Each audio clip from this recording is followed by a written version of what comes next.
tinfoil hat. Oh, what the fuck are you guys even talking about? Global controls will have to be imposed, and a world governing body will be created to enforce them. Welcome to Tinfoil Hat. We go deep, homeboy. Aaron, open your mind. Drink from the fountain of knowledge. There's lizard people everywhere. That's some interdimensional shit. Wake up, Aaron. This is only the beginning. Dude, you just blew my mind. Are you ready to get your mind blown? Good morning, Swarm, and welcome to Tinfoil Hat. You know I am. You know what I'm here to do. I'm here to Rock! Yes, joining me as always is my good friend and yours, Xavier Guerrero. What's up? Hand on the ones and twos, the man, the myth, the legend, Johnny Nice. Johnny Woodard, how are you? We got back from Vegas really late, and I'm Johnny, did you win? dragging. I didn't play much. No. Why? Too busy making love to your lady? Yeah, we had we spent a day at there's the Pinball Hall of Fame there, which is just got all these old pinball machines. I want to have a pinball little arcade and wherever I move to. It's That's so one of my cool, goals. dude. It's so cool, man. Because I want to go pro in pinball. They got them like from the 50s. Do you really? Yeah, you can go pro in pinball. Like, dude, show up to pinball arcades and hustle people. Like, I couldn't think of a cooler dude, gig. The masks are done in Vegas. Like nobody's wearing masks. Florida, shout out Miami. I had a great time. Thank you so much. Love Miami. Love Miami. Love Shitcoin 2021. Thank you to everybody at float.com. Go to float.com or join float.com or floattoken.com and check out what they're doing over there. They are wonderful people, and I had the best time. Nobody's wearing masks. And if you do wear masks, you can wear masks. Nobody else is going to wear a mask. Do you hear that, Gavin Newsom, you dumbass? And these people are still buying into this thing in California. We're supposed to be the leaders. We're supposed to be in the front of cultural progression, dude. And we're just half-ass stupid dumbasses. June 17th. Supposed to be the big day. The Dodgers. I thought he just said that he's gonna keep it going. I haven't seen that. I thought that it's been a rumor going around, dude. We got to get rid of that guy. Real quick, guys, super excited. It's a big week here at Tinfoil Hat because we are going to be live in Houston. Myself, Eddie Bravo, that gentleman sitting right there, Xavier Guerrero, Reed Becker will all be there. And, dude, I'm super excited about doing the show. It is the return of Tinfoil Hat Comedy Night. Grab all the tickets at SamTripoli.com. That's SamTripoli.com. We have 4 shows, 2 of them stand up, 2 of them a podcast. Go grab them now. Yes. Super excited about that. The 9 o'clock show is the Shark Tank. So if you're going to Swarm buy, Tank. Swarm Tank. Yeah, Swarm Tank. So if you're going to try to get tickets, figure out which one you're going to do because 2 different shows. And all those tickets are at SamTripoli.com. Yes, and then I will on June 19th, I will be in Bakersfield for doing a double hitter. I'm going to bring Chris Neff out there with me and probably one other person and Johnny Betancourt. And we're going to do a show out there, so it should be fun. Holla at your boy. Holla at your boy. Speaking of Chris Neff, he gave us some great advice on the most recent Broken simulation. Check that out. What is his advice again? Well, it's some Just tips on how to maintain regularity in your bowel habits. Oh, yeah, for sure. Great advice. Keep your bowels on that. flowing. Super excited about that. Go. All of us have shows on rockfin.com, ROKFIN.com. Huge announcement. Tony Hinchcliffe has now signed with Rockfin. Ooh. He's over there, and the Savages are just going to keep coming. Is that the one you mentioned, referenced earlier that you couldn't tell us? Yeah. Did I mention that? Well, you said there was a big name that was coming over, but you couldn't say that was it. I guess. So it's Kill Tony? I don't not Kill Tony. Tony Hinchcliffe. That's exciting. I'd love to get Kill Tony over there. We've been talking to a lot of people. I'm talking to Ari Shafir. I'm talking to a lot of these guys. $10 to get everybody's stuff. You get Tinfoil Hat Premium. You get Zero. You get the greatest of all time talk. You get Conspiracy Social Club. You get We Don't Smoke the Same. All for $10. $10. It's the easiest way to support the show, and if you can also get shirts done. If you want a shirt to support the show, go to tinfoilhattshirts.com and grab a shirt now. Great way to support the show. I'm working on a doozy. It is going to be, it's one of the most elaborate, difficult shirts. I'm trying to Oh, make. really? Yeah. You know which one it is. It's hard. It's hard to even imagine in your head. Yeah. Can you give us a clue? Shape-shifting Jesus. Okay. I'm working on Here a we go. shape-shifting Jesus shirt. Why don't you try shape-shifting Muhammad first, just to practice that? Just to practice. You want to kill Johnny? Johnny lives at 44255 Walnut Avenue, Burbank. Go check that it works out. for you. So yeah, we'll see how it goes, man. So all that more. Did I forget anything? Oh, no, I don't think so. Great show. I love you guys so much. Swarm came out in Miami. I love you guys very much. We got a great show with Gordo. It's a fun conversation. It's just a conversation. It's kind of I don't know what He's great. He can talk forever and he's wonderful at it. He's from those conspiracies guys. Gordo, enjoy the show. Drink from the fountain of All right, so let's get into it. Super excited to have our returning champion back. One of the, you know what, dude? The guy does not get as much heat as he should be for some of the people that should be mentioned for the Mount Rushmore of the show. He always does come on, always drops some real fucking hammer, and I'm going to throw his hat into the discussion. I think he should be included, and I'm very excited to have him on. Please welcome Gordon Rochford. How are you, brother? What's going on, boys? Back in the house. I think me and Eddie Bravo are fighting for how many the most people on episodes. I think it was on episode 4, Sam. Yeah.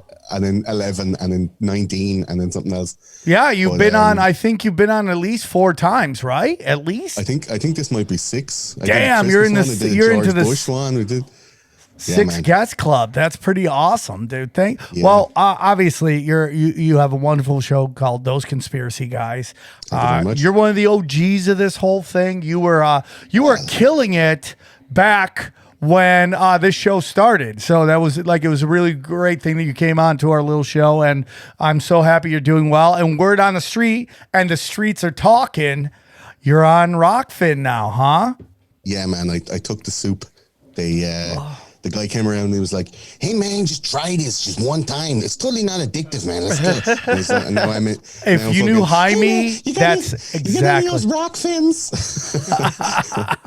Sorry. So yeah, that's what's happening. I'm getting ready to put the whole back catalog on there, and I was talking to the boys, Daniel and stuff over there, and so Those Conspiracy Guys on Rockfin's going to happen.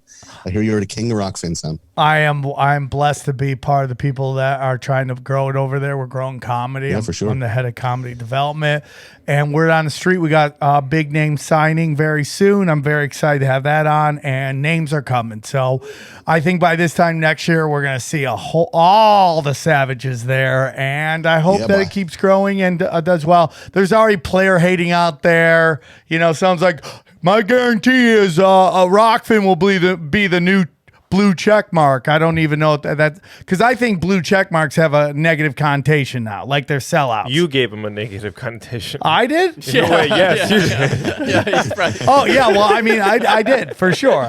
Am I wrong though? No, you're completely right. But everyone always says, and every time someone brings a blue check mark, they always got a blue. And those blue check mark motherfuckers, and they're talking just like it's like an impression. Yeah. Well, I also own. I realize. Yeah, so that's my whole thing. I love it over there, and it's got a lot of growing to go, and you're perfect for there. We were first of all, congratulations on having a baby. How great is that? It's brilliant. My pelvic floor is just about back to normal. I'm really happy about it. I'm not sneezing and pissing myself no more. But Rena Joy, she's almost 5 months old, and she's great crack. Getting the laughs and the giggles and she's not just like a milk sucking meat bag anymore. The other way, when they come out first, they're all wrinkly and demanding, like some LA club bitches, just like and just give me what. But so this is a joyous time in my life.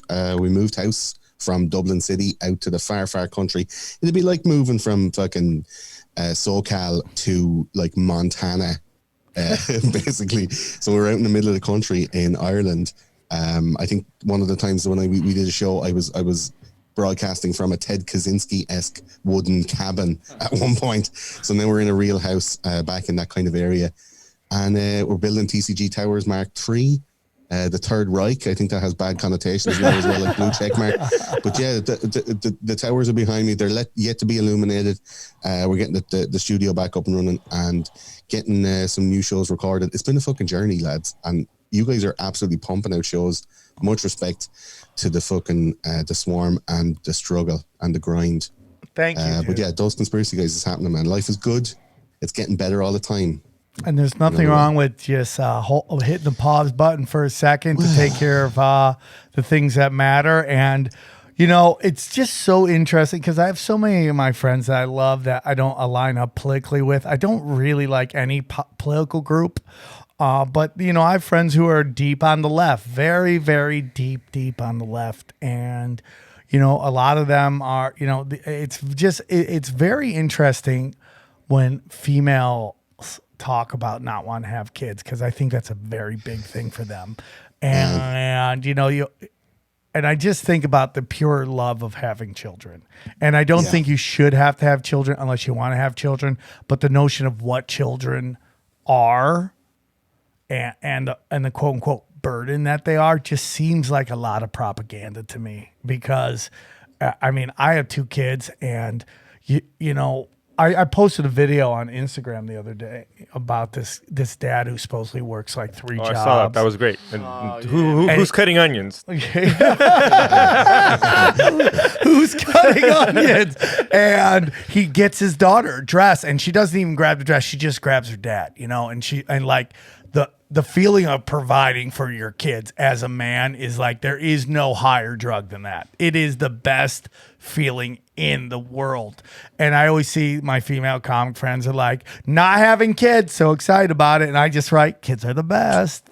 You know, and I just worry that there's some propaganda out there, because kids aren't for everybody, and that's totally fine. But, you know, you know how you know it's propaganda though is because they have to broadcast it like that. You know what I mean? That tells you that there's some cognitive dissonance there with them. Like something inside of them is like, maybe I'm not making a good choice. And they also say it like they're like a crackhead saying that he doesn't want to smoke crack right now. They're like, totally. I don't want them kids. I don't need any. I don't want kids, right? I don't, right? I mean, what do they tell people, or females? What's the most important thing in your life? Your career. That's a lie. Ask most people to tell you, your friends and your family. That's just what they tell you.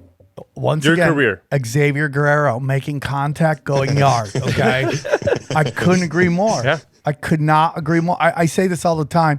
You know, Dana had just lost a friend of hers that were her high school buddy. She's, you know, at that age where her, like, the girl on the block that she grew up with has passed away. And it's super tragic. It is super beyond tragic, right? And she's like, what is my legacy? Because she's going through her own life stuff right now, which we all do, right? And I just want to say to her is like, you know, something that really resonated with me. It was after Brody passed away, and I saw this quote. I believe it was from Clint Eastwood. He goes, "If people knew how little people talked about them when they passed away, they wouldn't give a shit about their legacy."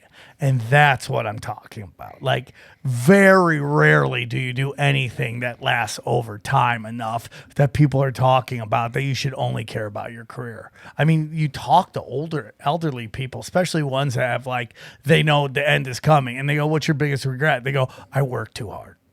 I work too much. And it's like all the other little things, you know. It's just keeping it general, you know. Talk about like what Jordan Peterson talks about. We're getting right into the the pillars of misogyny. XG is like, bitches want babies, and I'm like, Jordan Peterson.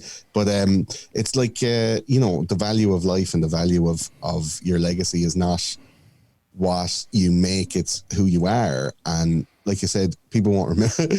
Most people won't remember you when you're dead. But all these people that, like, it's trying to stay general. All these people that are saying, I don't want babies. There's a lot of like anthropogenic global warming propaganda that's allowing them to, I guess, like coalesce with the news that, hey, your life is not stable enough to be able to sustain a child right now. And instead of complaining about it because you're seen as like less than, you'll turn that into a positive aspect of your life. Like, yeah, well, I didn't even want kids anyway. Or the best thing you can do for the environment is not have a child, because it's the biggest like carbon footprint that a person can create is another person. So there's an awful lot of like convenient propaganda factoids around not having kids. Somebody there, like, I think, what's her name? Ilana Glazer, one of the girls from that Broad City. Yeah. So she was all like, I'm never having kids. And she had a stand-up special on Amazon Prime, which was woeful. Was it a stand-up special, or was it just her talking for an hour? Yeah. I'm going to be honest. There was nothing special about it. Yeah, it was just her talking for an hour. Let's be honest. And she's like, yeah, I'll never have kids. The best thing you can do for the environment. And now she's on Instagram, like rubbing her bump and flicking her nips. Hold on, she's having a kid now? Yeah, she's pregnant now, and she's on Instagram and going, yeah, you know, like, so it just, it's one of those things, like, you can't fucking, none of us have uteri, so we can't exactly judge. So if somebody wants to go like, hey, I don't want to have a baby, it doesn't have to be a fucking, you know, a political standpoint. You're not in Pussy Riot by not fucking accepting some man's fucking love beans. I totally agree. And as I said that, I'm like, I'm sounding like women have to have kids. I'm not saying that at all. I am firmly behind, if you don't want to have kids, don't have kids. But it seems to be there's this propaganda that having children is like the worst. Like, it's just hell. And I don't know. I mean, I can only speak to me. I had kids later, so I'm so in love with doing it that I'm so thankful for it. You know, that maybe if I had it. Sam, if you had your twins 15 years ago, when you were doing fucking 3-foot rails of coke, there's no. They were 6 footers. Get it right. I want a line of coke as tall as I am on the ground. Oh man, like. Oh my God. Like, it's gonna, like, imagine having a baby. You would be able to change diapers super fast, one with each hand. You'd be like wiping fucking ambidextrous shit. Like, but you wouldn't have the emotional capabilities to be able to relate to them. You wouldn't have the patience to relate to your missus. Like, there's certain times in people's life, like years ago, lads would have that, boomers would have fucking 5 kids at like 26. And then all those kids end up fucked up because the person hadn't had a chance to put all the toys back in their own toy box before they started having kids. In their own mind was fucked up, and they're just leaving their shit on the next generation. There's also like socioeconomic factors. There's also fucking, societal factors. People want to live their life. They want to experience stuff. They don't want to just get a job and have that job for 45 years. The same job, and never have any like self-growth or any kind of like, career options, because they're like, well, I have to keep providing income. I can't live on, beans on toast or fucking crostinis or some shit for a year and a half while I learn how to do such and such a skill, so I can turn that into like a small business.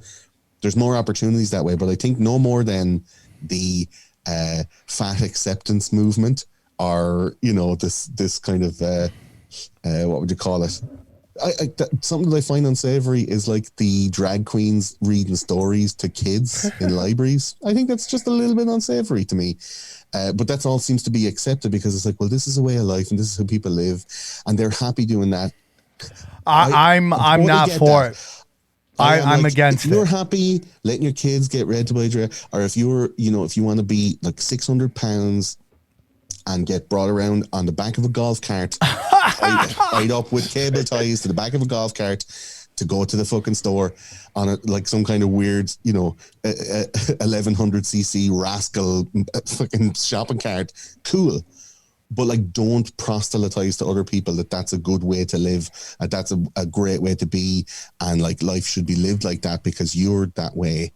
I think no more than conspiracy theorists shouldn't be like, bro, you gotta fucking believe. If people want to wear masks, let them wear masks. Don't be fucking, this binary opposition to society where people are like, if you don't believe what I believe, we can't communicate, we can't be friends, we can't integrate, we can't fucking cooperate, we can't converse. You were saying, Sam, a lot of your friends are on the left. There's been a weird, divide and conquer thing going on where people are being put in boxes. And it may be boxes of race or political ideology, of, scientific belief, which is now turned into some kind of weird religious kind of structure where you believe in science or not believe in science, like it's some kind of weird scripture. You know, like Joseph Smith is like, the exosomes for the COVID virus are a certain size, and they're like, we believe it because it's in the book. Like it's, you know, and then Fauci comes out and like he's telling lies. So now the people who believed are shown to be, you know, charlatans. They're shown that, you know, everybody's arguing. There's this binary opposition, and I think in the before times people could exist and converse and go, well, I don't agree, but come on, let's go for a beer. And now it's like, well, I don't agree, I'm going to hit you with a stick, which is the modern conversation. I think if people don't want to have babies, just don't have babies. But like, don't fucking make other people not want to feel guilty for having babies, which is a weird thing. All right, guys, today's show is brought to you by our good friends at Super Speciosa. That's right. The makers of the finest kratom products in America, aka the Super Leaf, that the feds have tried yet thankfully failed to ban. Okay, just think about it. Why would they want people having the ability to take one product that has so many benefits when big pharmaceutical can profit by hooking you up on multiple expensive prescription drugs? It's fucking nuts, dude. It's just like, it's so obvious what they're doing, and everyone's like, yeah, what can you do? I'll tell you what you can do. Fight back. Go to the indies, man. Go to nature. Go to the natural leaf, man. Okay? It's great. Have you ever tried kratom? Absolutely, yeah. What do you think of it? It's shockingly effective. I mean, you think something over the counter like this, you know, you think maybe it doesn't have Shady great effect. shit. Well, just not that everybody would know, right? It wouldn't work, yeah. Right. You know, and it absolutely does what it says on the tin. I mean, it's absolutely effective, yeah. And they're trying to stop it because you know what? Mood you can't benefits. profit off of natural leaf, okay? They're trying to keep you down, so you got to take their stupid ass drugs when there's a natural leaf out there, okay? So this is what I want you guys to do. So give it a try. Give it a try. Okay, go to getsuperleaf.com/Sam and get 20% off your entire order. And if you're not completely satisfied, no problem. Super Speciosa. Okay, kratom is backed by a money back guarantee. Go to getsuperleaf.com/Sam. Promo code Sam for 20% off, dude. Johnny's tried it. XG's tried it. They know it works. And if you need help, try it, dude. Try it. And just, hey, man, it's got a money back guarantee, dude. How great is that? Can't beat that. Can't beat that. So again, go to getsuperleaf.com/Sam, promo code Sam for 20% off. Okay. These products and statements have not been evaluated by the FDA and are not intended to diagnose, treat, cure, or prevent any diseases or illnesses. And you know what I say? Fuck the FDA. Who gives a shit? They're bought and sold by big pharmaceuticals. And you know what? Give it a shot. Go to getsuperleaf.com/Sam, promo code Sam, 20% off. You know who wants you to have babies now? Well, more babies? China. Remember China had a one-kid policy? Not no more. I wonder why. War. I mean, that's War. Exactly. They're not dumb. Armies Yeah. ready, man. Yeah. They're going up to 3 kids. It's like children mandatory now. And people don't want them. People in China are like, wait up. Have you been money. to China, dude? You think New York City's bad? China's like, there's just huge. There's like 100 cities, they said, with like 20 million people. Like, think about that. And not all of them are like modern, like hip, cool metropolis. Some of them are like 20 mil farmer towns. Like, think about that, dude.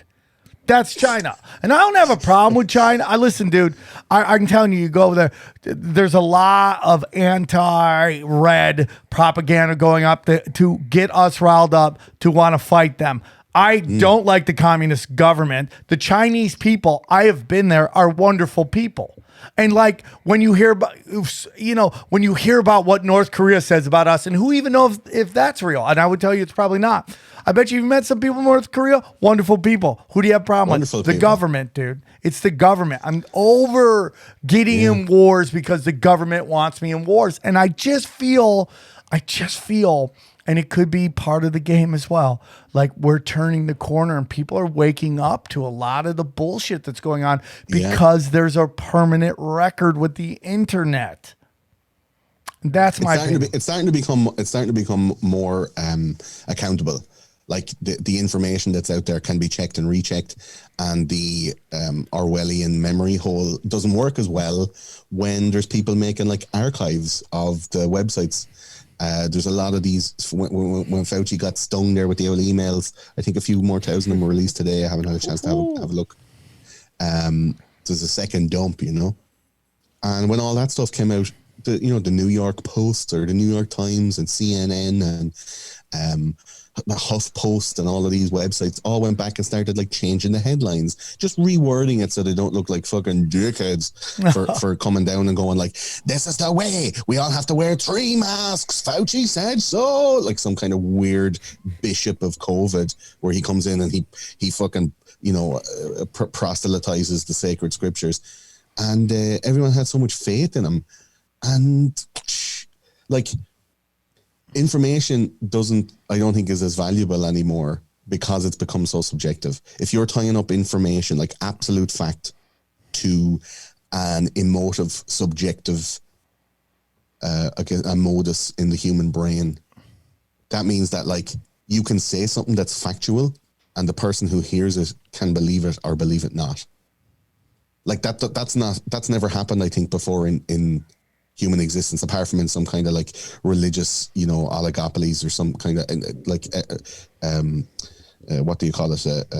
Like an ethnocratic state or some kind of religious, like Ireland was like, super religious, and all the laws were made around religion. Like a bishop got to write the fucking constitution with the president. So he's all like, oh yeah, no, we'll make it so that like everyone is free except for women who get pregnant out of wedlock. They'll go into like a factory forever and we'll take their babies and sell them to rich Americans. Like that was in the laws, and that the subjectiveness of information when it's tied to people's emotions, like you can put out something that's demonstrably true and then manipulate its truth by making people feel differently about it, because the easiest thing to manipulate is people's feelings, not the truth but the feelings. I agree, dude. I think the human ego is a motherfucker. Yeah. I think it's super powerful, and the refusing to admit when you're wrong. I mean, like how many people in the Q movement are just eating crow right now, Yeah. But I mean, like I like to look at it a little different than they do. I think a lot of the people in that movement, I said before, pulled out their energy and their money and their attention to the system that is corrupt, but a lot of them make crow. Some of them will admit it. Some of them won't, man. But we see that happen all the time, man. Well, what's the next step though in that, Sam? Like I interviewed Dave Hayes, who's praying medic, who was like one of the preeminent Q. Yeah. It was his brand. Yeah. And he had a whole business all around it, like the incentive for money, like that was his full-time job, presumably. And there's a lot of people that had these channels like Patreon, like basically cut off anybody that had a Q-based show because they're like, well, fuck, you stormed the Capitol, so we have to fucking kick you off now, shit. So like all of that stuff. If you were a regular person with a regular mind who didn't mind being wrong, who was like, oh, Jesus, well, that didn't happen. So let's go look at this again. Like rebrand yourself, say like, hey, I was wrong. But wasn't it a fun ride? It was like, we were, it was like decoder rings and fucking, this kind of shit. Let's fucking, have fun with this code, try to crack this code. No. Now they're going, listen, Trump is the real president still. Biden is a robot. And like he's all the speeches he makes are deep fakes, and Obama's like giving him what he's supposed to be saying in an earpiece, and it's an actor. Trump is the real president. Fucking Ellen and Oprah and all these people, they're all on house arrest. That's why their TV shows are being cancelled. They all have fucking ankle brace. Like it's going so mental into trying to maintain that version of reality that got dashed on the rocks after the election. That it seems like now it has reached that cult status where those people are emotionally attached to that reality. They were so ready for that to be true that when it didn't come true, they were heartbroken, and now they willfully disregard truthful facts because they don't want their emotional core to be destroyed. Like it's emotional self-preservation. 100%. It's also like self-abuse, 100%, dude. 100%, dude. Got to live your life, your head on a swivel, man. And, I'm not here to be right. I'm just here to hear information. And sometimes information changes the views I have on stuff. And But do you find that you're getting fallout now from all, like when you started, I started in 2014, right, with those conspiracy guys. We're knocking on, I think, almost 40 million career downloads, right, for the whole time. how we're awesome online. and crazy is that? It's fucking bananas, man. And my shows are like 6 or 7 hours long. So that's like hundreds of millions of hours that motherfuckers are sitting listening to me making jokes about my dick and stuff. You don't do podcasts, you do days. Yeah. It's a Hey, full they're good day. though. They're Strap deep, in. deep. Yeah. It's some good shit. All right, guys, I want to tell you about our new friends at We the People Holsters. That's right. Personal holsters for your guns. American-made holsters designed to conceal carry. Holla at your boy. How excited are you about this, Johnny? I could not be more excited, dude. As soon as you told me about the sponsor, I was on their website checking out all the holsters. Do you own a gun, Xavier? Dude, I'm American. Yeah, you are, barely, but you are. You really are. Guys, we're living in uncertain times. Millions have come to realize the importance of the Second Amendment right there, okay? If you're looking for the perfect accessory to go with the perfect firearm, get an American-made holster from my friends, and they are my friends, We the People Holsters, okay? Starting at just $40, We the People Holsters have custom molded to your exact firearm for quick, smooth draw. Holla at your boy. They have thousands of options to choose from, plus a section of custom printed holsters, okay, including a line with the real tree camouflage. Yeah, for those hunters, Johnny, just like your dad, right? No, my brother-in-law's a big hunter. Your dad doesn't hunt? No. He doesn't, so he just goes in the forest naked. Yeah, that's exactly right. Okay. Wow. Well, you're there. Check out the complete line of patriotic shirts and new EDC tactical gun belts, which come with their exclusive tail-end buckles, which is manufactured 100% in the United States, most likely right next to the Blue Chew fucking boner factory. Okay, shit, that's America. Here we go. Every holster and gun comes with a lifetime guarantee. If it's not perfect fit, send it back for a full refund. And oh yeah, don't forget to get some bags from the mouth watering beef jerky. Okay, they got no bacon jerky. They got some serious bacon jerky. Yes, you heard it here. Bacon. Oh, I love bacon jerky, dude. Do you, Johnny? It's so good, man. Okay, Yeah. maybe we'll get them to send you some so you and your lady can make love while you play with your new holster and eat bacon jerky. It's like That's a night. It's like Okay. it's like you're in our house. That's amazing. So show your support for the show and this great American company. Go to wethepeopleholsters.com/tinfoil hat right now. Get an additional $10 off with the promo code TINFOIL10. That's TINFOIL, the number 10. Okay. wethepeopleholsters.com/tinfoil hat. wethepeopleholsters.com/tinfoil hat. So and you guys are nearly at 500 ads. This is like 467 or some Yeah. shit, a tinfoil hat. Like you're pumping them out daily and nightly and ever so tightly. You got fucking, Sam, you got like 9 shows, bro. You caught Brian Callen falling through the net. And we're like, Brian, come on, man. I'll save Give you. me your Forget hand. Forget it. Yeah. It's like Indiana Jones going, leave the cup, Brian. Give me your hand. But it's the Holy Grail. Leave it, bro. Leave it, bro. She's 16, bro. Give me your hand. I'll save you. The swarm will fucking mind you, like, right? And Brendan Schwab is like, he's at getting really old really quick, and Sam is just like, bro, he chose poorly, bro. He chose poorly, right? And all of these shows that you have on, like 18 months ago, were fucking good fucking happy days, fun times. Let's smoke a bowl and listen to Sam talk shite with some dude who has some chick who has some fucking crazy book that they want to sell. They'll come on the show, they'll say all the stuff. You'll be like, my mind is melted. Thanks very much. See you next week, right? Now, people are going, SamTripoli is fucking what would you say, radicalizing America's youth by giving them false information. And like, do you know what I mean? When do you think you'll have the first like Tripoli mass shooter? Oh, don't say that! Don't put it into the universe, bro. Think about that motherfucker that did that mosque shooting in New Zealand. He was like, whoop whoop, PewDiePie, da, da, da, da, da, da, da, and he fucking rattled a load of Muslims in that mosque, right? Like PewDiePie had to be like, oh, so sorry about that.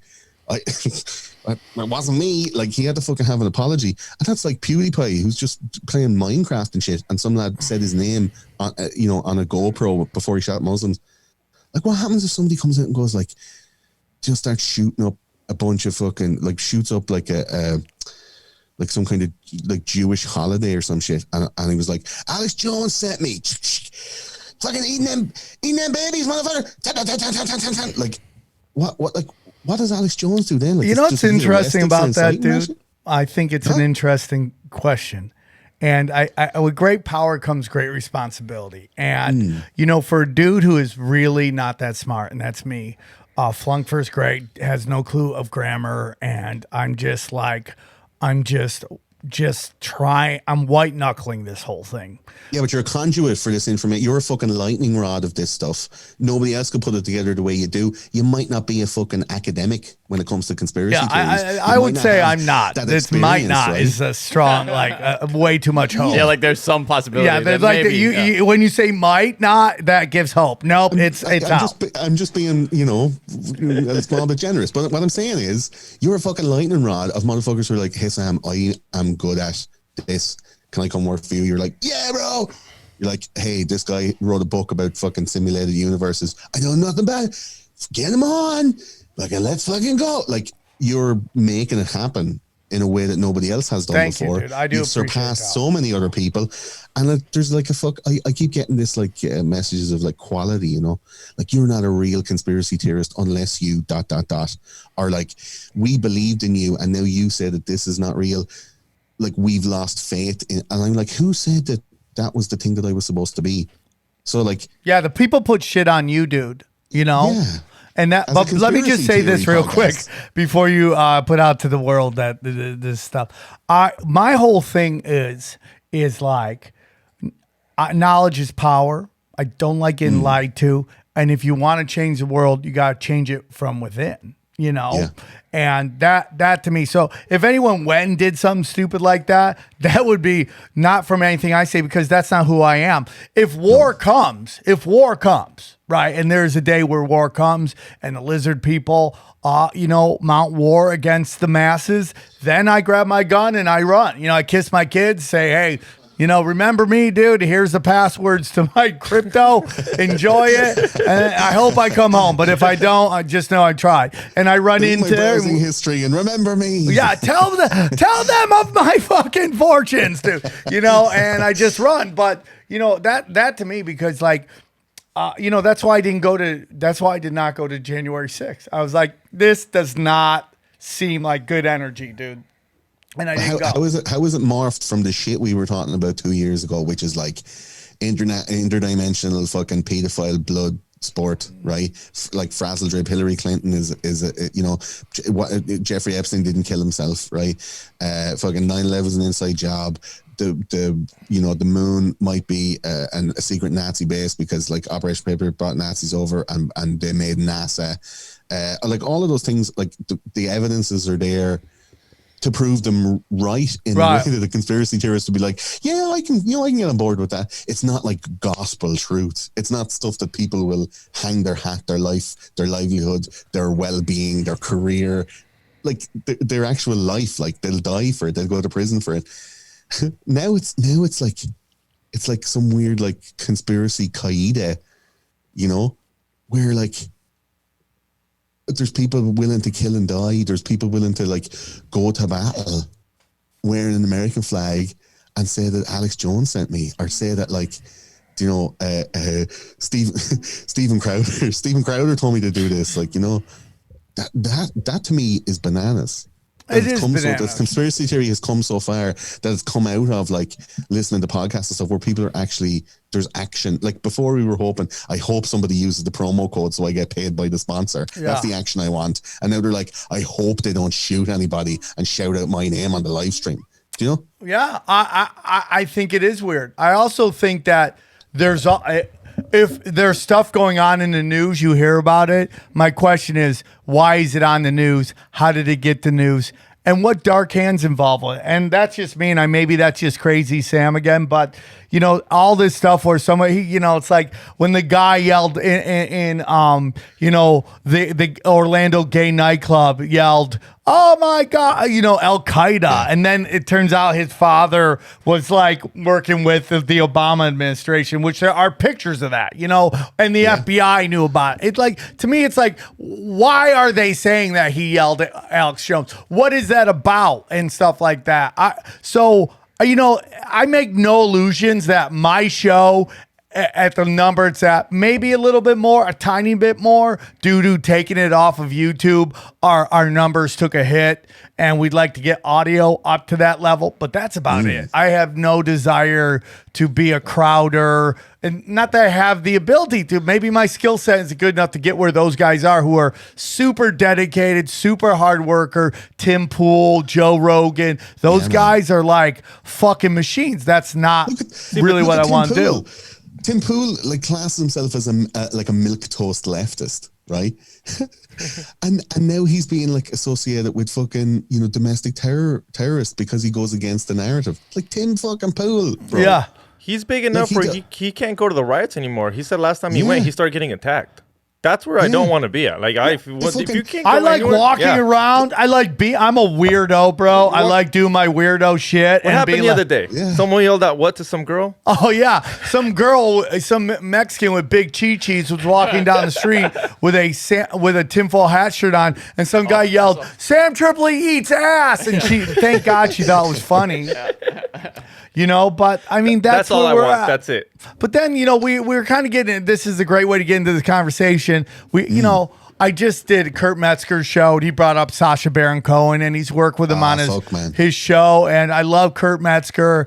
Dude is fucking funny, man. He's like lethal fucking funny. But you know, he's worked with Sacha Baron Cohen. He knows Sacha Baron Cohen's wife, and you know, he's friends with the family. And I gotta be honest with you, I'm not a fan of Sacha Baron Cohen. I like what he used to do, but then I realized like this guy now, it just seems like a propaganda piece. I think he's just blinded by his biases. You know, we knew he had that. I mean, he's a pretty observant Jew, a religious and there's Jew. nothing wrong with that. But he's an observant Jew.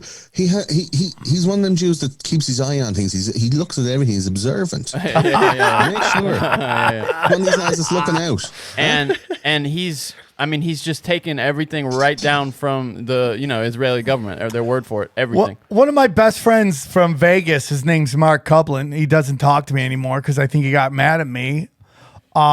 For that I put out, because Sacha Baron Cohen was doing that stupid fucking speech about fake news destroying people's life. Yeah. I'm like, this is from the guy who fakes news and destroys people's life, which is totally true. Everything he does in his show is a lie in which he films people doing the dumbest shit and destroying their lives. But it's the righteous lie. It's the lie on the right side of the ideology. That's the thing. You can lie as long as it's for a good reason. Do you know? Well, that's from his point of view, right? He's doing it for a good point of view. From the point of view of current acceptable politics, the Overton window has shifted in a way that some things are acceptable to talk about and some things are not. And the Overton window is slammed shut like a fucking screen door in a hurricane. But I think it's changing, bro. I really do. I think when words or statements or phrases like anti-Semitism is just thrown out anytime you criticize a foreign government, I think people are starting to see that, man. And I think more and more people are like, hey, dude, I don't hate the Jews. And I say this all the time. And Brian Callen on my other show doesn't agree with this statement, but I'm sorry, man. But it's like the Israeli government and the Jewish faith are not the same thing. No, it's not.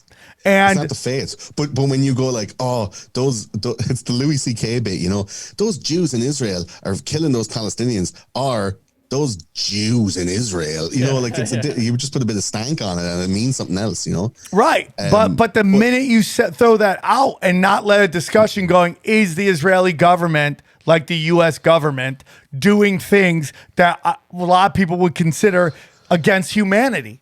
And the answer is 100%. 100%. And we're just not, I mean, as long as you, like you said, as long as you don't get stuck on, as long as that's not your only issue. As long as you're not, like, I don't think Israel is doing this stuff because they're Jewish. I think they're doing it because they're ran by psychopaths who just happen to be Jewish. Do you know what I'm saying? Yeah. Like, their Judaism isn't causing that. It's the fact that they've been positioned because of their mindset to do this thing. And it's just like the U.S. government. You know, the world probably thinks of Americans as dumb assholes, right? I know a lot of great Americans. Most Americans are great people. Most of them vote every time for, outside of Joe Biden, who nobody voted for, right? 81 million, bro. 81 million. Come on. Undeniable numbers. And they vote. They vote to get out of war. And then the guy lies, gets in, and we get into more war. That's just the way it is. You know? Yeah, but it's really easy to.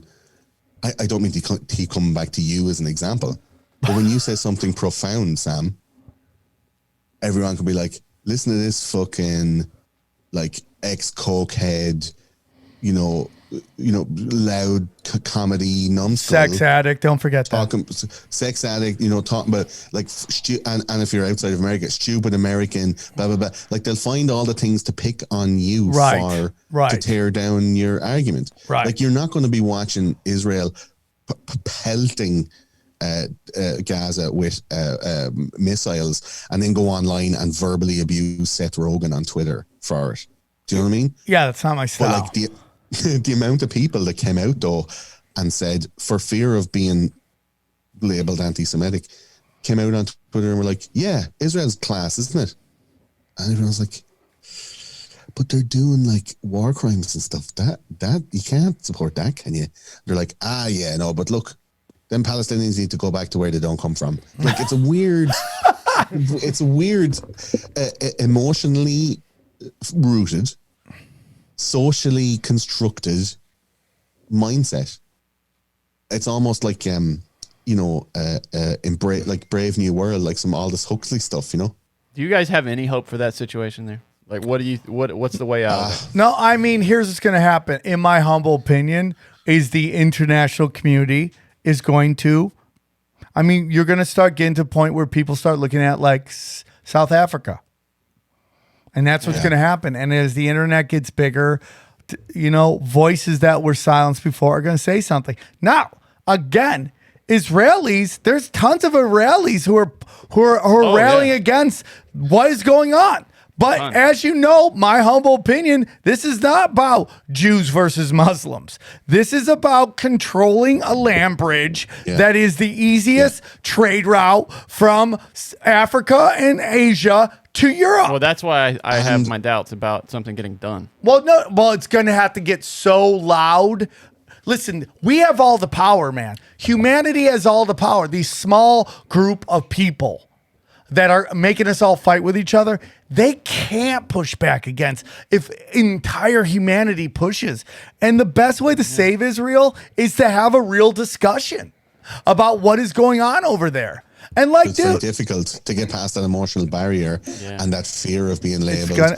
And, you know, the ADL will be knocking on your door if you made a podcast episode. You put it on Twitter and you get bumped off. You put it on YouTube and you get fucking a strike. There's all these like impediments and disincentives, both socially, culturally, financially, even legally, to not talk about it. And yet it's on the news for like, I think it was 8 days straight. They were like, the way that the mainstream news worded it was like 29 Palestinians died and 5 Israelis were killed in the skirmish today and blah, blah, blah. Like, think about how that was worded. Like 29 Palestinians spontaneously died, but 5 Israelis were killed. Yeah. No, like and who killed them? You know, the guilt is in the title.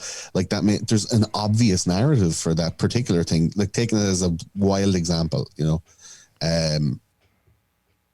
think about how other things are I guess represented in mainstream media. Like, look at the fucking January 6th thing. Like the insurgents, the white supremacist terrorist insurgents raided the Capitol building, and then you look at the video and there's like some fat cop going, "Yeah, come on in."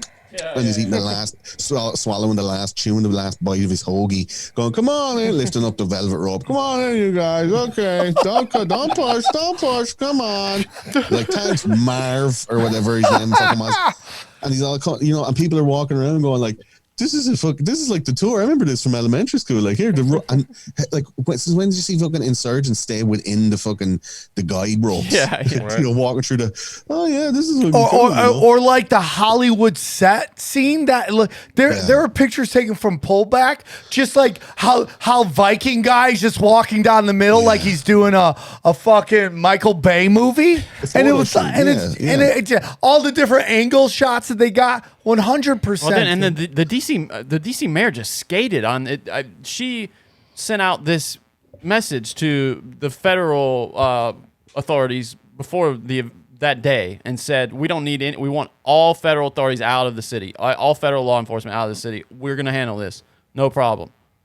Yeah, and she skated on that, dude. They had her on TV the following week talking about what went wrong. But sure, they're doing that in fucking all around Seattle and Portland and all that as well. Like, get the cops out of there to show them to be ineffective, and then go defund the police because they're not doing anything. Only Are you an NBA fan at all? Am I a what? Are you into the NBA, the basketball league? Not particularly, no. Well, the reason I bring this up is because this is a very interesting. Jason Kidd, so the number one player on the Portland Trailblazers wanted Jason Kidd, but the community was starting to go nuts because in the early 90s, I think, he got a domestic violence abuse with his wife, and they're like, oh, this city won't put up with it. It's fucking nuts, dude. It's nuts. Like, people can't make amends. People can't change. People can't grow. And then you got these rich kids who parents and grandparents fully participated and grew the system in which they're railing against. And by the way, they're only railing against the middle class and the poor in that system, not actually their fathers. How many of Antifa went to Nike and burnt down the Nike fucking headquarters, dude, where their parents worked? How many of Antifa are being exposed to fuck by lads like Andy No, who's going, this guy got arrested in Portland today for protesting and he fucking hit a cop and he did this and he set fire to something. He's also a convicted fucking pedophile, sex offender, child molester. Like, go to Andy No's Twitter feed and he posts that shit the whole time. They had that poor cunt locked up in a room. They kidnapped him basically the other day, and forced them to go into hiding and all, because he's exposing them so badly because they're all social degenerates. But no, they're rich kids. They're rich kids playing The Purge, dude. They're literally doing the movie The Purge, which is commit crimes and not go to jail for it. So let's put it. I want to throw this thought project out there, right? What if, right? I call this the frazzle drip conundrum, right? What if they're pushing society so far into the acceptance/forgiveness zone so that everybody has done some shit? Everyone's had, what would you call it? Like a borderline wank, like a borderline jerk off session where in the middle of the fucking, the skin colored fury, you're in the middle of the rage, like the fucking, set like 220 beats a minute. Like it's happening, right? And you're just clicking wildly, and all the fucking images are going past your eyes at a million miles an hour, like that scene from 2001: A Space Odyssey. It's just like, fucking more, right? And you click on the wrong thing just the one time, and your internet service provider is like, you didn't say the magic word, you didn't say them, right? Everybody's had done some weird thing, put out a tweet. Like, we talked about the Jews every 10 minutes. Like, somebody fucking said some Justin Bieber did a video where he was saying the N-word, telling N-word jokes years ago, right? When he was like 11. Justin Bieber, right? Maybe they're pushing society into a place where everybody feels there's some kernel of guilt. There's some like unforgivable sin, like they do in religion. You know, in Christianity, if you deny the existence of the Holy Spirit, it's the one unforgivable sin, and if you do that, you'll go to hell. You'll never get into heaven. So don't even question it. It's like it's a cool, you know, like cheat code built into the religion, so you can never fucking self-analyze, right? What if there's like everybody has that terrible memory or that terrible act that they did, and in order to move on with life, to get on in society, people are going to be held up and burnt at the stake for all of these things until finally we all say, okay, listen, whatever anybody has done, no matter how bad, we're going to forgive it, guys, okay? No matter what you've done, like any kind of weird crimes or weird like moral stuff, like this cancel culture has gone too far. We pushed it too far, okay? So let's just forgive everybody, okay? Everyone has some fucking skeletons in their closet, okay? Let's just stop this madness, okay? And everybody agrees, you know what? I've got some... Okay, I agree.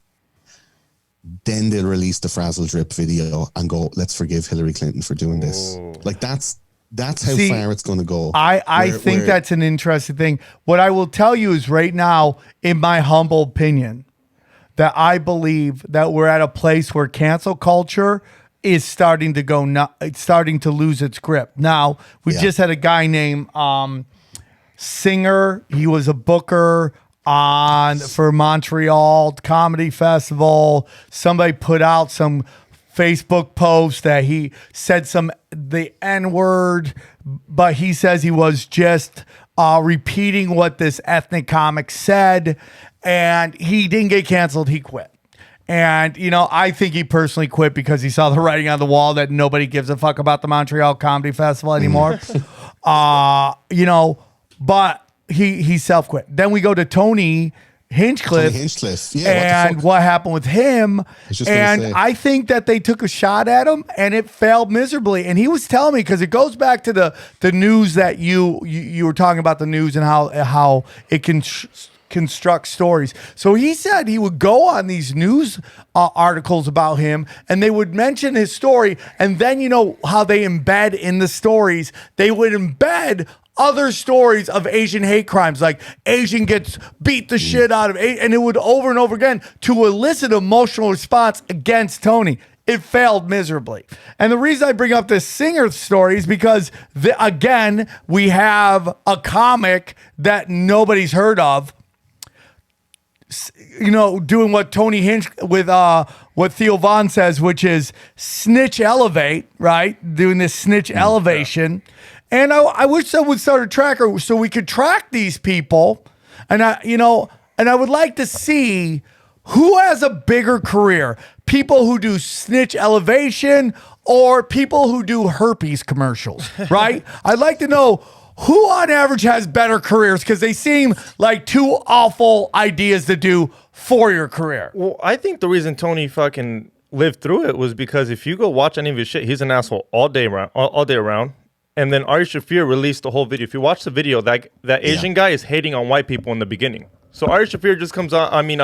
Tony Hinchcliffe comes on and he defends his race. Yeah, it was criticism of hacky comedy. He came on and he went like, "This is hack bullshit. I'll show you how hacky it is. I'm going to do the same jokes, and you see how fucking shitty it is when it comes out of me." In context, it was absolutely necessary in the gig, hilarious and well done. But taken out of context, you could fucking pull out, 100%, which is podcasts here. So career over. And then you look at, like, someone sent me this thing. I want you guys to hear it. Like, it's so interesting what this person has said. Real quick, dude. Is that Asian guy's career over? What, the guy who snitched on him? Snitch. I don't want to give his name out because I'm not trying to give him no Pong? clout. Oh, Ping Pong? Yeah, Ping Pong. Yeah, Ping Pong. Done, Would you work with Ping Pong? No, definitely not. If I showed up at Comedy Club and Ping Pong's... Dude, I told you what his career is going to be. It's going to be just going around for these Asian, family reunions and stuff the rest of his life. That's the only jokes. He thought he was going to fucking come out the winner on top of all this. Dude, he thought he was going to have a special on Comedy Central, on like Asian Hate Week or something. And he still may. He still may, but it's going to lead to nowhere. I mean, who's going to work with Ping Pong? It's like dealing in a different currency, Like they tried to tank like Tony Hinchcliffe's dollar value and he's like, no man, I'm working with Hinge Coin. Like you're that's not you're tanking that dollar. You're fucking that's such a good point. ruining that currency.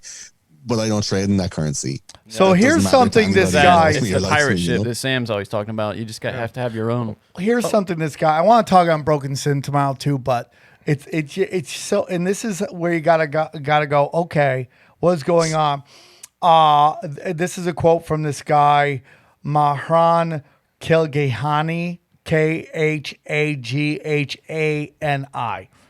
and he writes in here. This guy's he's talking about this guy. Was his name Springer? Dude. Oh, his name is Jeff Singer. Now, hand to God, Jeff Singer was kind to me when he was a booker at the Laugh Factory. He didn't stay there long. He moved on. And the Montreal Comedy Festival brought me out in the year 2000. I was there for New Faces. I bombed horribly, and at the time, I thought it was the worst thing to ever happen to me. And I got to say this with all honesty. Thank you, Montreal Comedy Festival, because you put my career on a course that at the time looked like the worst thing that ever happened to me. And now over the last 3 years, it is the greatest thing that ever happened to me because I had to find out how to survive without the industry. And now that there is no industry, I'm doing everything I've ever wanted to do. So I am very thankful for that these people did this. Now, I just want to read this real quick. So this is this young guy, and I don't know this dude. I don't know this guy. So I'm not going to say whether he's funny or not. Okay. I don't care. I support everybody. I'm just going to say this. I'm going to read you what he wrote in this. Years ago when I auditioned for him, full disclosure, in my 13, 14 years of comedy, I auditioned for him for 3 times. He said, I've seen gay before. Like my perspective, my angle, my specificity to my person was lost on him. Listen to this.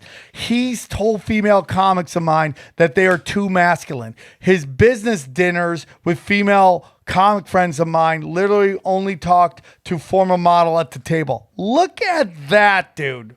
Look at that, man. Here it goes. This guy's a tastemaker. This guy has, for a small fan of his career in comedy, kept a major showcase for talent in my industry. He does not, listen to this, see gays, women, or people of color or any combination thereof in a progressive or even handed way. Imagine saying that a guy who works for a festival where they have gay comedy nights, urban comedy nights, and female comedy nights doesn't give them an even hand.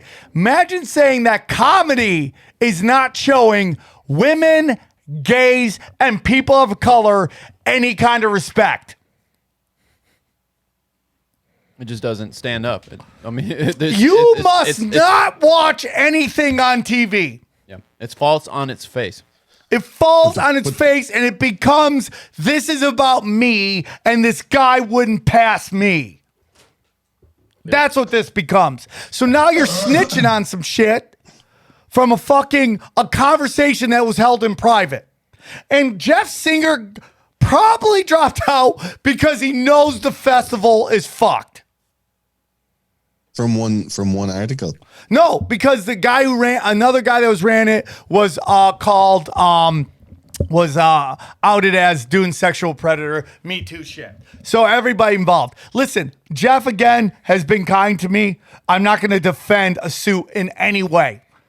Anyway, I've showcased for the Montreal Comedy Festival. They always put me last. I was the oldest guy. I go, why am I going last? They were like, who's going to follow you? Then why am I showcasing, right? But do I cry about it? No. I just keep moving on. And if this comic wants to come on my tinfoil hat premium thing and have a discussion with me, I am more than happy to do that. And everybody I've ever criticized on the show is more than welcome to come do it on the show. More than welcome, okay? But that reeks to me like, wah, I've got sand in my cunt. That's what reeks to me. That's what it does. So much of this we're coming to the point now in the cultural kind of churn, right? Where in 2017, when this stuff started to reach mainstream, it's been going since like 2012, let's say, what they would call cultural Marxism, which in itself is deemed to be an anti-Semitic term, right? So this cultural Marxist, like the small and disenfranchised and bottom of the barrel, they turn the whole cultural pyramid upside down, and they become the ones who are in charge, and everybody else ends up being subordinate or subjugated because white guys have had enough time in front of the mic. Sam, come on, give other people a chance, right? And it totally disregards what's happening in reality, which is all these people are getting a chance. A lot of the stuff, like movies and TV and stuff like that, it's decided upon who's going to be popular. There's literally at the Montreal Comedy Festival a diversity quota. Yeah. But the point I'm making is, in something like comedy, it can only work on a meritocracy between the comedian and the audience.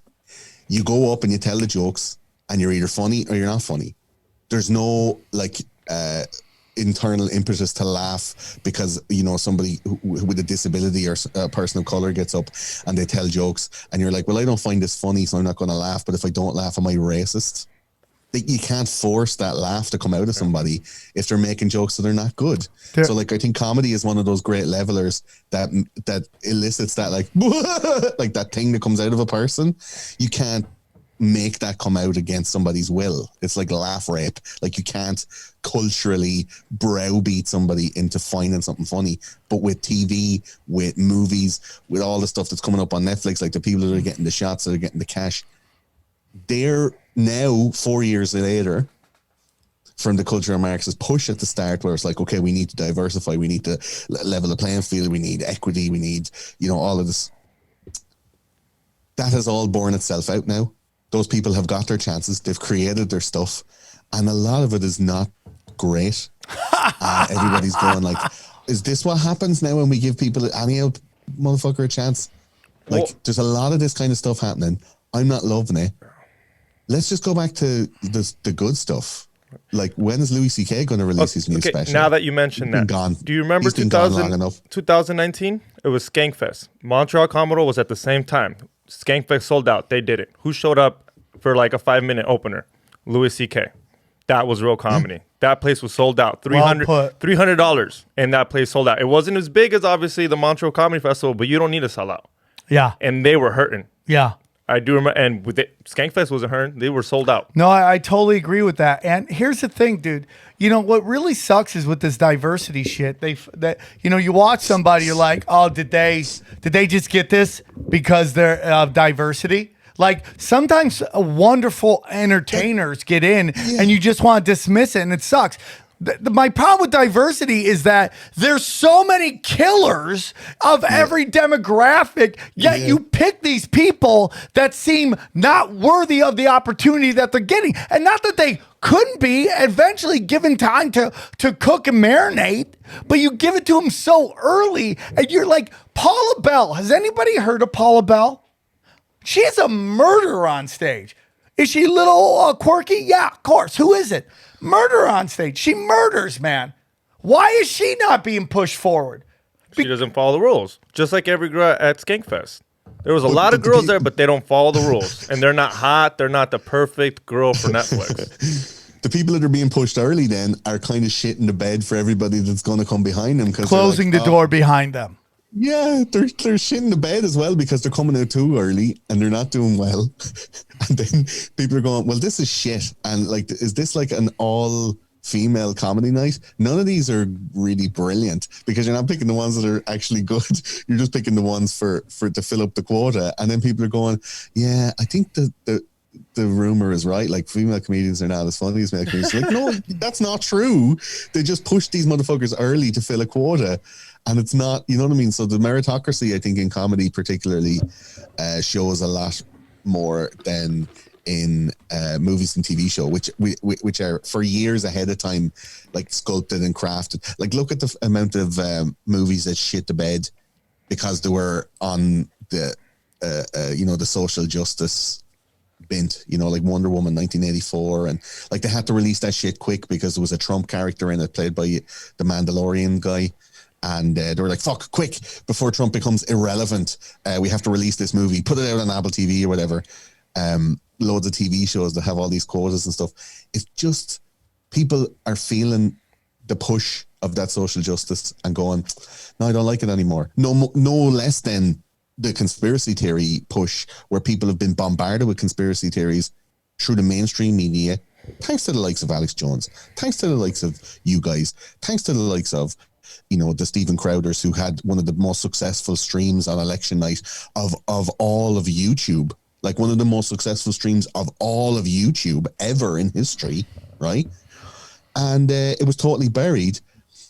He comes out and people are going like, why is this thing being buried? Why is this not being allowed? Like, when you're putting out conspiracy theories on mainstream news and saying that they're bullshit for weeks and months, and then it turns out that they're not bullshit and Fauci's emails get leaked and everybody has fucking egg on their face.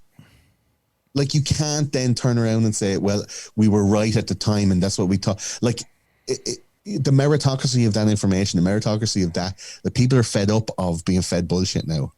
And especially since we spent the last year and a half at home, everybody is what I like to call Bo Burnhaming.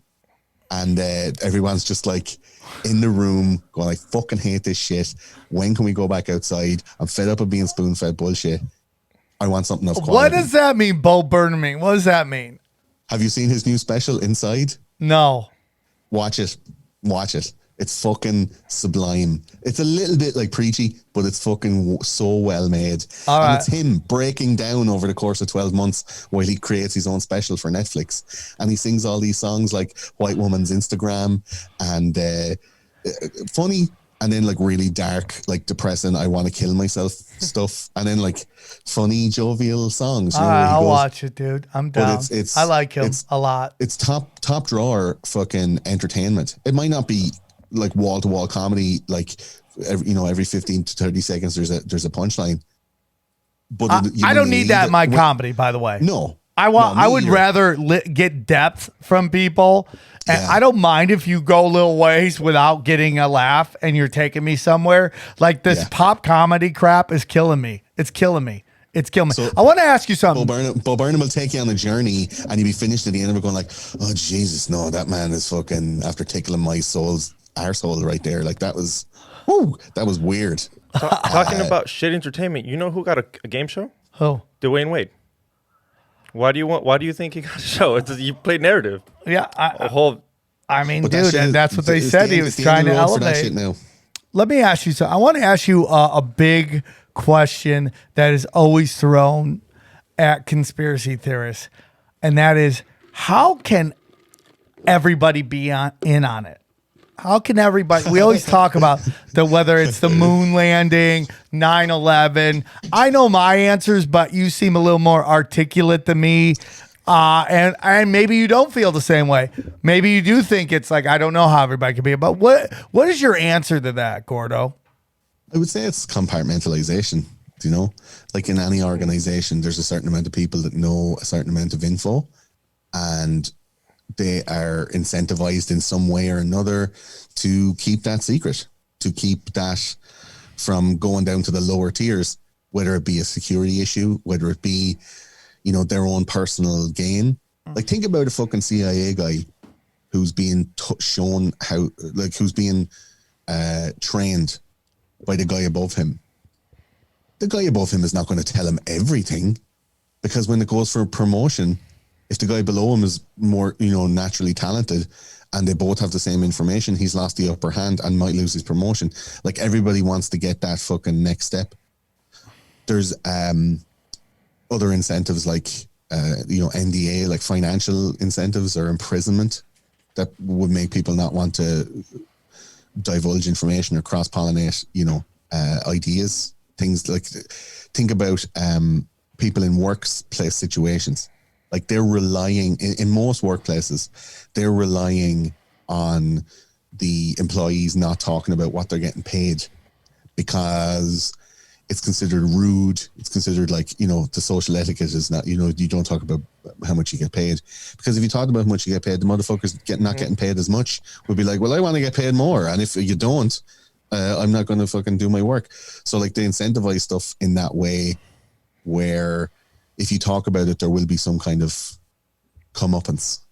For the likes of 9/11, like, think about just the narrative from when we did the show a long time ago, and I think I hope to do it 20-year anniversary show this September.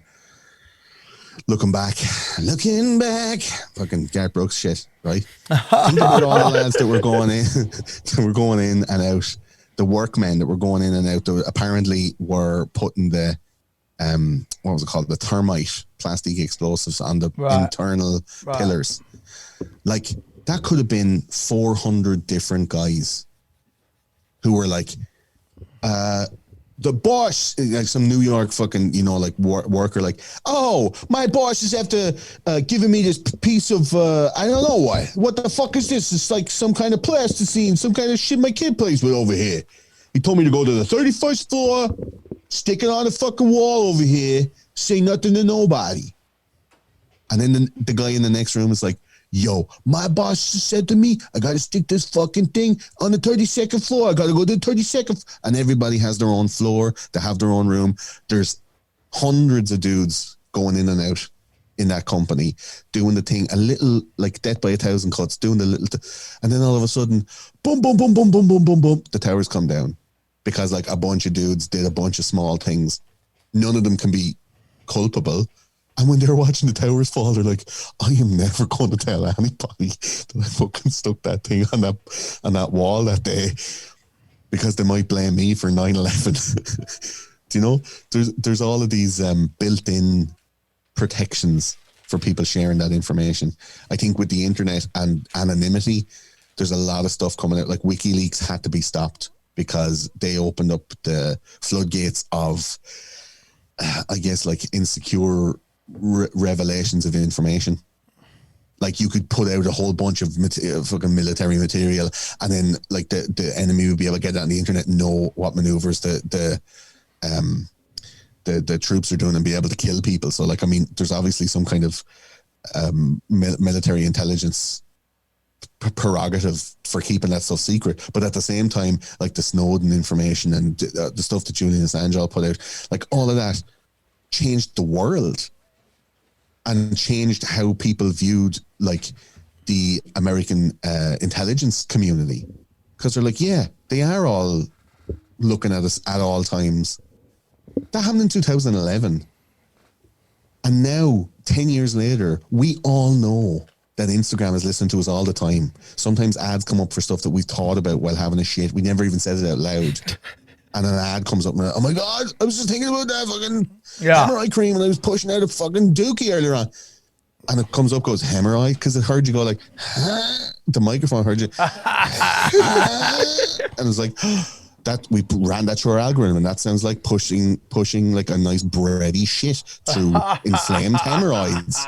And it went like bing, bing, bing, bing, bing. And then the fucking hemorrhoid cream company were all like, okay, we got to get our fucking analytics. We got to get these things. Boom. And the next time you're on Instagram, it's like, hemorrhoids giving you jip. Try this fucking, applicator.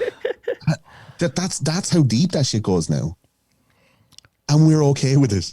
And in 2011, we're all like, oh my God, like holding up the fucking end of our apron like the Irwan and the Tom and Jerry cartoons, like, Thomas, the government is done come into our kitchen and was running around all the pots and pans. And now it's fucking 10 years later and we're like, cool, man, I bought hemorrhoid creams, my arse is on fire. I got it on Instagram.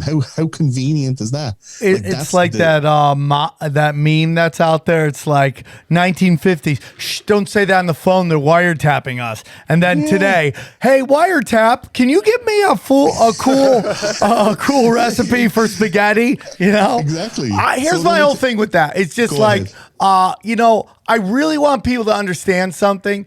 If you have a problem with a lot of this, it's very simple. Like, you don't like Facebook censorship, get off of Facebook. Don't use Facebook. Now, it's very hard for me and my business model not to have one of these. So I have to go, what am I going to give? What am I going to take? And that, like, dude, I have at home a flip phone. And I'm ready to go full when it gets really bad, when they're like, dude, you gotta have your phone around because we're gonna do fucking COVID, tracing. Things staying home in a bag that blocks all EMT stuff. I'm gonna do it. But it's the slow attrition. It's this Kurt Vonnegut style. What does David Icke call it?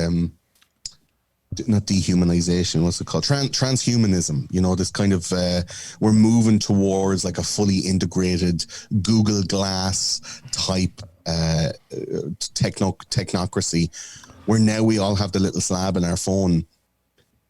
But and I see with the the COVID vaccine passport that they're going to start implementing and all this. I think it's not going to happen, dude.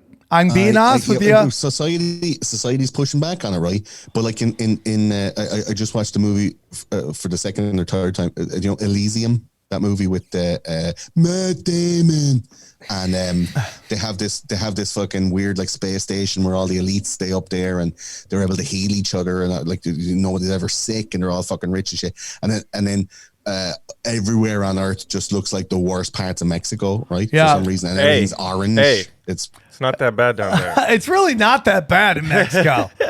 But that's what Ireland thinks of Mexico. We know they what make Ireland it look thinks really now. bad in the movies, and there's a lot of Latin people walking around. Basically, and they're all the like, entire world looks like a Die Antwoord video, right? There's no kind Jews of though. There's very little Jews over there. Where? In Mexico. There's Jews in A little Mexico. bit. I've been to Poquito. Mexico City. I see the. I see the. food. That's why I don't go to Mexico. It's too spicy. I've been to Mexico City. Mexico's on the naughty list right now for they were playing the United States in Colorado and there were a bunch of Mexican fans and they like to say puto when the goalkeeper kicks the ball and they had to stop the match, 2 of their past 2 matches because it's it's a gay slur basically, puto, every time they kick the ball. But it's and not. They had to stop the match like twice to get them to like. Good point, Johnny. Stop but selling. it's like That's the dumbest thing I've ever heard in But my it's life. like faggot. We're not really calling them like a gay slur. It's just what we said, and now they want to own it and be like, you can't say that. We've been saying that since the fucking 50s. Like that's not. White people been saying the N-word since like they saw their first black person. So I mean, like history. That's kind of why you don't say it anymore. You know, I get it, dude. I call all my best friends that. I like to be wait, called which one? all you guys. Oh, he calls No, us which that all the word? time. No, The I F like to be word. called the M-word. I call all my friends I love the F-word. Oh, okay. Yeah. All the time. All the time. I listen, dude. I just put out something. I say the word retarded. It's just a bundle of sticks, man. For me, man, it's just like, why is the N word even more different than the F word when it comes to gay people? Because we know the hard history of that shit, right?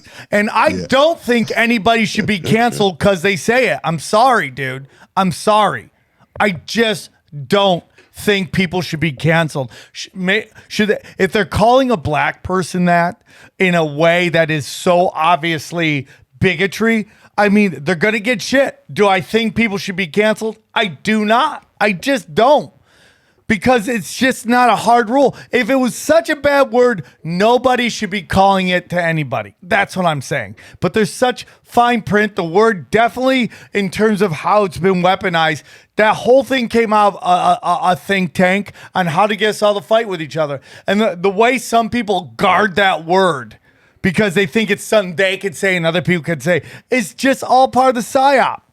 It's all part of the psyop to get people to fight with each other. Listen, I was just in Miami, dude. We should take anybody who is really racist and make them live in Miami. And you'll go out there going, I just want to have sex with everybody. That's what you'll come out there with because everybody's gorgeous. Miami is the future, by the way. You want to know what the future looks like? It's Grand Theft Auto with everybody looking like they're about to go shoot porn. That is Miami. Like a real racist wouldn't feel like Beyonce, and I don't think they exist. I do. Yeah, good point. And I agree with you. Even the Grand Wizard of the KKK would drop D on Beyonce. Yeah. Real racists wouldn't have none of it. You're not really racist. As long as he hasn't seen that video of her dancing and making those ugly faces. I would still hit it. Yeah. She could make that ugly face while I'm banging the shit out of her, and I would still do it. I just don't believe in it, dude. I believe in humanity, dude. I was making a point, and I can't remember what it was now because I said, "Welcome to Tinfoil Hat." I think somewhere looks like you were Mexico, talking about Elysium. And they were You all were talking about fucking the Beyonce, Earth. so- The Earth in Elysium looks like Mexico. Yeah, you remember that part? All the places that they want to make people feel nervous about looks like Mexico, but I can't remember my point. It was something like they're fucking dividing us, man. Full stop, whatever. But I think that as we go along, the cultural divide, the way that people, like Sam said, they're weaponizing these words where you can and can't say it. They're retroactively destroying people. I do think there is a long-term plan where there will be some kind of like amnesty or some kind of like moral amnesty, some kind of forgiveness, which will then open the door for the likes of, I don't know, pedophilia being accepted as a sexual preference. There's these. I listen. I understand what you're saying, and to get back to kind of the cancel culture, I think more and more people are seeing, and it's all intent. What is the intent of that? Okay, Yeah. even with Tony, people when they got the whole thing, they go, "Oh, the intent was exactly what you said earlier." I think people sexually molesting children, I do not see a large majority of people going, "Oh, man, people make mistakes." I do think part of the psyop of that whole like Jeff, what's his face, the Epstein was this notion pushing that, hey man, it was 15, 16-year-old girls, and people are like, come on, dude, 16-year-old girls, they fucking want it, bro. They fucking want it, bro. Let's like, and it's kind of nudging it that, come on, 16-year-olds aren't that bad. 16, come on. I like to look at most of my conspiracy theories through a historical lens, right? So when you look at something like what's going on now with the demoralization of American society and therefore a lot of Western ideology and Western media, there's a real push to fucking hate yourself. There's a real push to like feel guilty for everything that you think and all. Your life thus far has been a lie. Everything you've ever done wasn't on your own merit. It was because of white privilege. All the people that have ever succeeded ever have done so on the blood of the working class, and anybody who's rich is inherently evil because the only way that they can succeed was taking advantage of certain aspects of society and stuff like that. All of these like new truisms that take away from the achievements of people, right? So there's like a whole kind of conspiracy historical lens that I like to look at stuff through, right? So like what's happening now in society has happened in the 50s in China. And I'm researching at the moment for a Chinese Cultural Revolution episode, which is going to be a fucking 12-inch black cock of an episode, because everything that those motherfuckers, big, bulbous, veiny, trobber, everything that those motherfuckers did in the 50s, they used the youth in order to put forward, a narrative of a religiousness in favor of, like a political fucking deity in Mao Zedong. And they destroyed everybody who was opposed to that kind of autocracy, that communist total rule. And they pushed communism real hard. And they accepted it all. And then in the 20 years between 1956 and 1976, they were like, well, shit, man, we fucking pushed this really hard. So we kind of can't say like, whoops, we were wrong.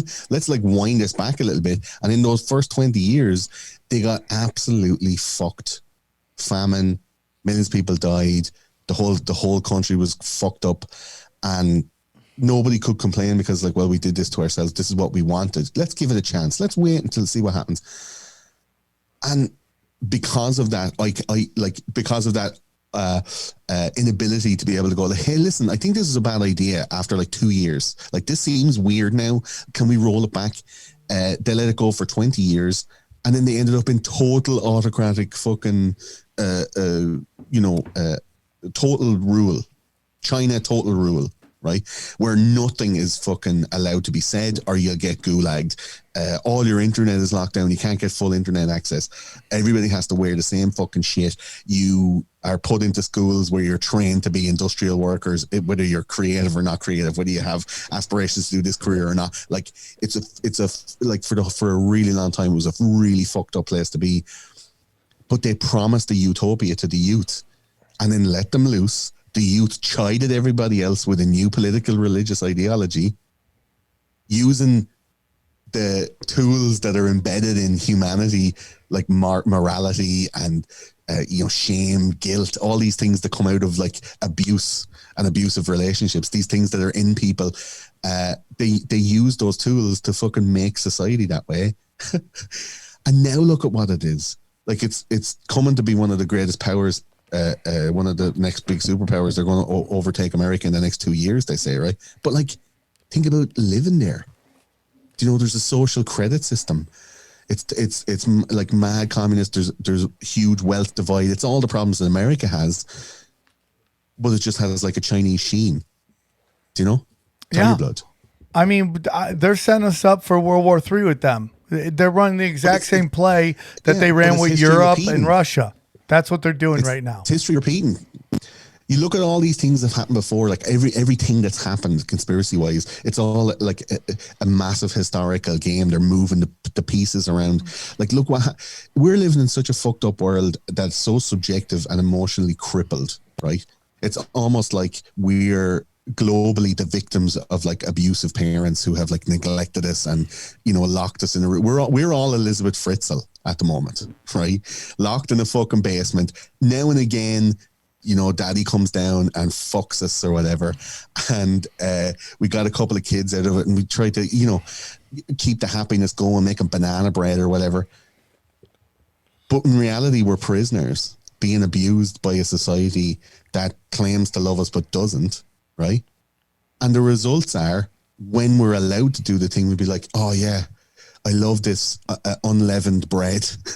I love this watery soup. It's the most delicious soup ever. Like, hunger is a good sauce. If you're starved for a really long time, any little thing that they give you, you're going to take it. That's like, exactly what's going on right now. It's in unprecedented times, but it's not just like, it's culturally, it's psychologically, it's emotionally, it's all of these things. Like, we've been kept apart from our loved ones.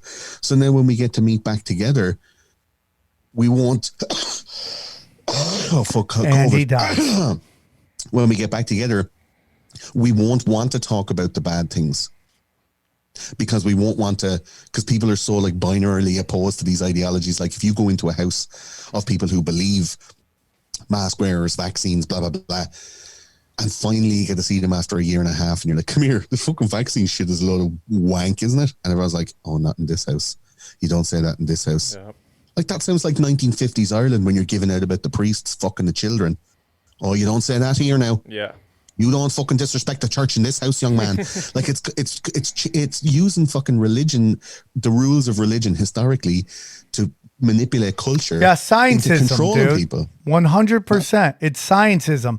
But it's like, hey, man, you know what, dude? I just have a belief that people are waking up. And I maybe I live in an echo chamber, and that's really fine. But I believe that people more and more are waking up to this shit. And guess what? You can't save everybody. And guess what? I watch Animal Kingdom all the time, all these animal videos. And guess what happens to the dumb animals? They get eaten and killed. And guess what? None of the other animals are like, oh, we should have saved them. They're like, better you than me. And that's kind of my opinion. And I have family members that I love with all my heart. I would do anything for them, but I can't save you. If you want to listen to someone you never met more than somebody in your family who's giving you all this information, there's nothing I can do for you. But I will tell you that I turn around and more people are waking up, and that I believe humanity and a great awakening is coming. And yes, they stole that and they put the Q. I still believe in the things that Q put out. I will say that right now. All the information that came out, there's a lot of it that woke up. I think they told us that so we would be like, oh, they do whatever they want and they'll never get busted. And I think they want us to feel powerless. But I'm using it as, oh, I have to stop waiting for corrupt people to fix corruption. And I'm going to take a step back. I think this vaccine passport shit is fucking falling to the wayside. I think our governor is a retard and he's fucking trying to hold on to this shit. And maybe I'm wrong. I could be wrong. That's fine. But I would rather wake up with faith. Let's use this platform now to officially declare, ladies and gentlemen, Sam Tripoli is running for office in California. Oh my God. My porn history search would stop that right there. Okay. It's not happening. Sam being followed by two guys like, he's going into the club right now. Okay. sir, here's your suitcase full of $1 bills. Like it'd be the fucking sketchiest. They'd be like, senator oh my in God, he's California watching history. porn again. Fuck. I can't unsee it. Now I'm jerking off the weird shit too. Oh, I'm fucked. I'm quitting the Operation thing White and I'm Knight. just going to really just lean into my vices. I hate this job. Why did I get assigned to SamTripoli? I mean, I am getting to the point where I'm kind of over it, but I still like it weird. And that's just me. And I'm going to lean into who I am. Gordo, man, it was great to have you on, dude. I love the had a shows whole where we thing. just talk.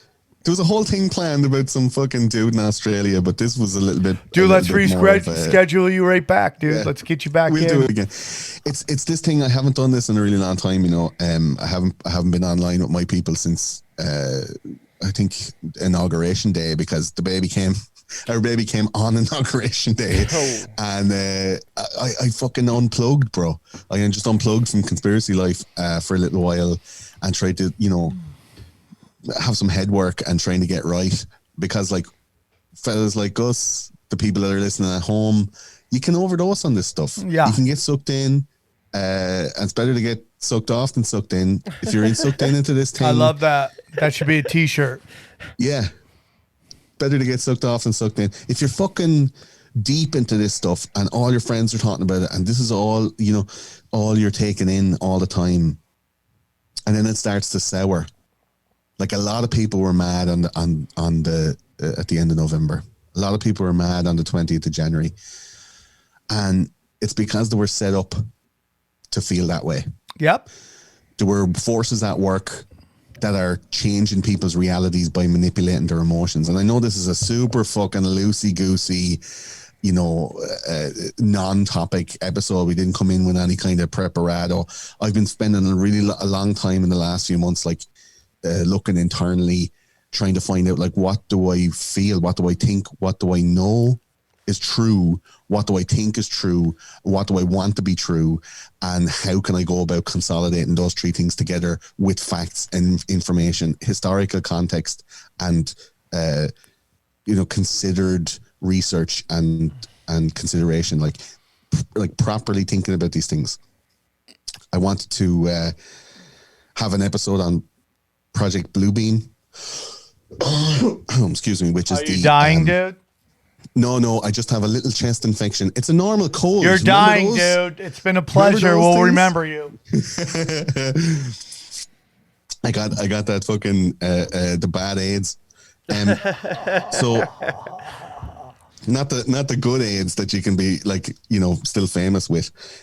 So the Project Bluebeam, like, I have a bunch of episodes set up for this season, right? Project Bluebeam is one of them, where they're going to have like a holographic second coming of Jesus in an alien form, and they're going to like fake a bunch of UFOs in order to create like a moral panic in humanity, to delete God from society and, you know, shake everybody's faith in our existence, and give up all of our freedoms for security against a fake manufactured alien enemy, right?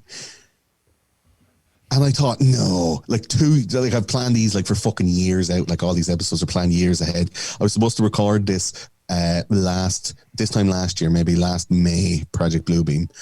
And COVID came along and fucked my studio schedule, because Ireland is one of the most locked down countries in the world. We're we're one of the longest lockdown, where we couldn't go anywhere.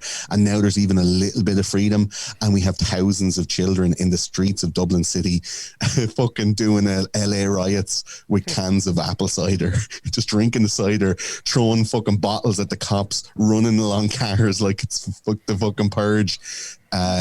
Just having a night out, right? That's where we're at in Ireland at the moment. I couldn't have anybody over to the studio. I made a beautiful studio, couldn't have anybody in it because we were fucking locked down, and I wanted to not be a dickhead and obey the rules.